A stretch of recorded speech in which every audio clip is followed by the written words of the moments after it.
All right, g'day boys. In this video, I want to give you a visual demonstration of how to explain a study properly. All right, so I've just done another video on the whiteboard, and let's do one here using, we don't need that, don't need that. All right, okay, let's have a look. So this is from an example on, the prompt is what do people find attractive, and I'm looking at the biological approach, okay? Now, actually in this exemplar, which I've provided for the year 12s, I'm going to change my expectations here because my exemplars are typically done for students sitting exams. And so if you were preparing for an exam, or sorry, if you were writing this in an exam, this is kind of the level of detail I'd expect in the study, because often in exams you get credited for showing knowledge of the methods of a study. But remember, the most important thing are my results. So if I come down here and highlight, this is what I want to show. So I'm looking at the biology of attraction. Remember, the study is the supporting evidence. And so the point I'm saying is that the point I'm making is that males and females find high levels of sex hormones attractive, right? So if someone shows physical characteristics that show high levels of testosterone, they're going to find that more attractive. So where's my evidence to support that? Okay, so here's the results of this study. Results show that when females were at the stage in their menstrual cycle with the highest chance of conception, i.e. ovulation, they had a stronger preference for masculine faces. Of all the different types of faces in females rated, right, the stage of their cycle only significantly changed their opinion on the attractive male face. Now, two things to note here, right? The results, really important you get those specific and accurate. The second thing is I can't end on my results. I have to show and link them back to my question. So here, I've got the conclusion. This suggests that attraction to a masculine face was higher around ovulation and less at other times. It was only preference that was affected by the change in hormones during the menstrual cycle.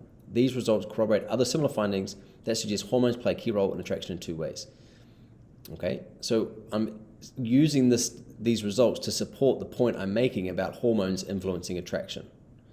Now, if I come back up here to my methods, I actually think I can delete a lot of this stuff. This is probably not that relevant. I want to make this more concise, okay? Because you don't want to spend heaps of, again, because for these take-home essays, it's not an exam. Studies have shown that females tend to have stronger preference for masculine faces around the time of ovulation when they're most likely to become pregnant. Johnson, I'll say this by giving 42 female, okay, I can just say by gathering female participants from New Mexico, that's not relevant. So I can just say, in a lab, where they were isn't that important. If you on a computer, the research created a computer of images that can manipulate potential like a drag question and make the face more masculine. The research asked people to choose different faces to meet different targets. Okay, now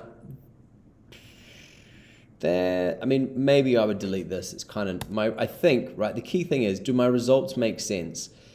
I just have to describe the methods in as much detail so my results make sense. So now, they go to computer images faces so they could drag make the faces more masculine or feminine. Results showed that with faces at the stage of menstrual cycle, they had a strong preference for masculine faces. Of all the different types of faces, they rated. So because I put it here, I didn't need to repeat it up there. Stage of the cycle, all right. So now I've gone and I've summarized the methods and results of this study in, I'm going to guess, at about 85 words. Wow. No, that's because that other one's highlighted. That's not that much, is it? That can't be 146. Tools, word count. What? Wow. So even that's 150 words. Okay. So sometimes you might be able to explain a study in just one sentence, like over here, I'm talking about pheromones, right? Studies as far back as 60s show that presenting female people with a sense of more result in female dominant unit stance. All right. Right. So there I've got a study. Because it's not that important, but I kind of can get all the details across in just that little amount of time, right? I can summarize it in one sentence. So the point being, the methods least important, focus on the results and the conclusions of the study, use them as supporting evidence, all right? Okay, I hope that clarified things.